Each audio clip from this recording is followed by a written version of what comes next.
We established the new NEAF network in 2020. It was part of a load of surveys what Marie Claire sent out to people, and I was the person who responded to it. And there was a round table event hosted in this room, and it's a pleasure to be here because you were there, Razia. Jerry, you were about, I think. Tev, we've got online, he was about. So we're all still here and we're all still together. So that's a good thing. And Marie Claire outlined the, the need for a lived experience-led network, which has actually proven to be something which was needed and what we are actually going places with. And therefore, the network was actually born.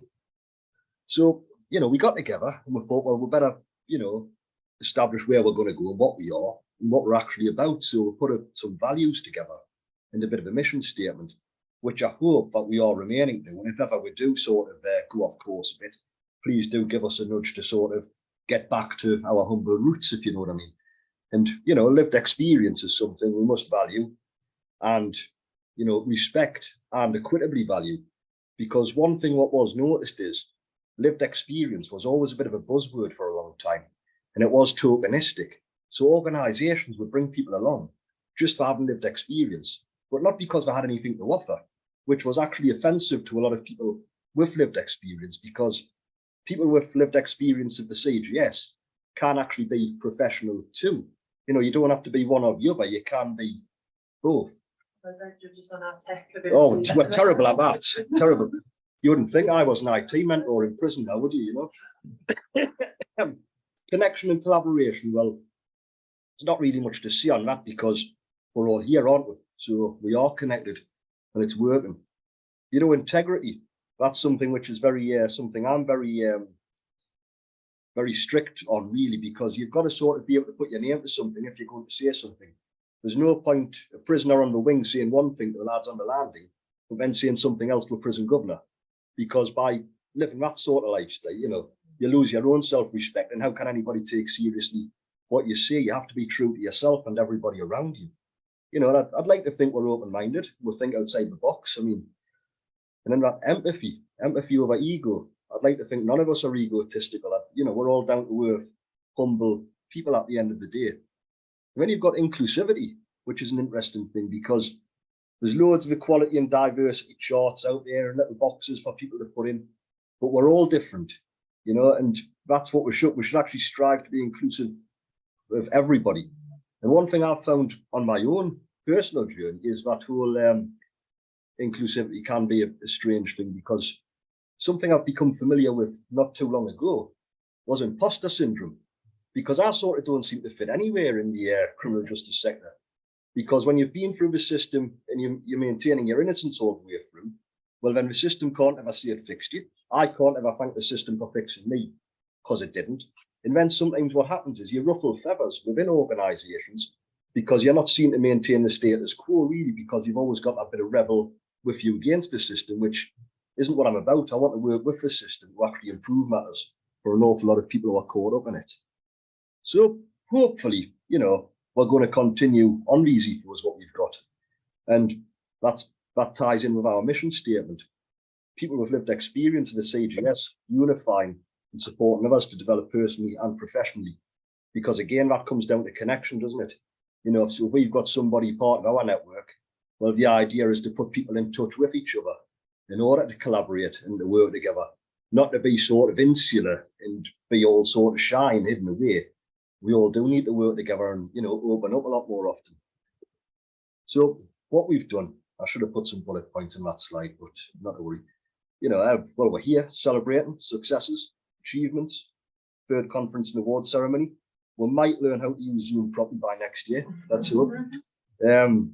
Across the past couple of years, we've, hosted regular online networking and discussion events, which always get a good turnout. They're on our YouTube channel.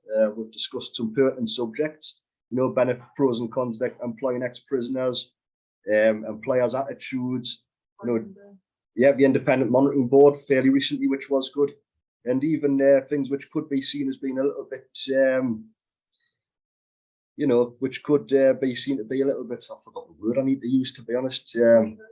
Yeah, that's one. Yeah, I'll do that. It's as good as anything. Sort of as a gender approach, always suitable. Should males and females be treated the same or different? Which we didn't even get one argument on the Zoom meeting for that, so it went well.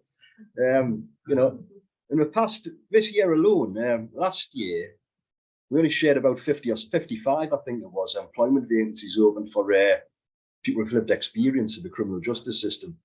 This year, it's been in excess of 400. Well, it's actually nearer 450 when I checked last night.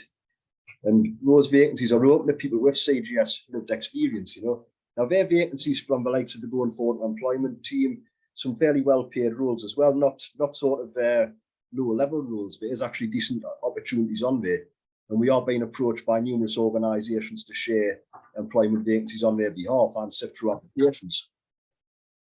What else we got? You know, approximately once a week, I update our members and allies with a weekly email newsletter. So anybody who's not on there, I've got the details from the Eventbrite registrations. I'll send some emails out asking if you'd like to be added to our mailing list, where we share anything what our members want shared on behalf of themselves over organisations, employment positions, and updates about ourselves. Because I thought when I started doing the newsletter, what's the point in making it all about us? Because that's not really a network. So I'd always say, if anybody wants anything shared, email it across and we'll share it for you. Because that's, again, that's how people get known, isn't it? We've got a couple of testimonials to back it up. I won't read it all, it's too long. But, you know, it's got good words, and hasn't it? Like, fantastic. I always share your emails. We need more like you. Brilliant work. That sort of stuff. Got an even longer one here. But that was through somebody who got in touch a while ago, who's doing a PhD at university. And he wanted a panel put together of people with lived experience to help with his research. And I asked if anybody would be interested. And he got a handful of people together. There was 3 of us who were recruited by the network. And it was actually paid work. And we were the only 3 who actually stuck it out at the end. And we've actually been doing a little bit more with this chap for his PhD. And hopefully we'll get more opportunities like that as well, because hopefully it shows that we are reliable and credible with what we actually do as a network.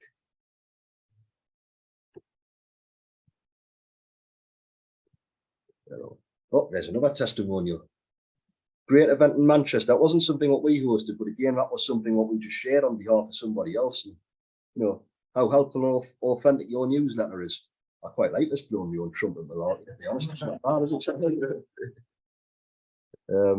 But no, that's it from me. But hopefully, long may we continue to progress with the network and move it forward. And this is our 3rd conference and awards ceremony. And it was August 2019. We all come down here. And I'll be honest, I only come because I thought Mary Claire was mad. To be honest, I'm starting to, and then it's just all fell into place, hasn't it? We've all organically progressed and grew.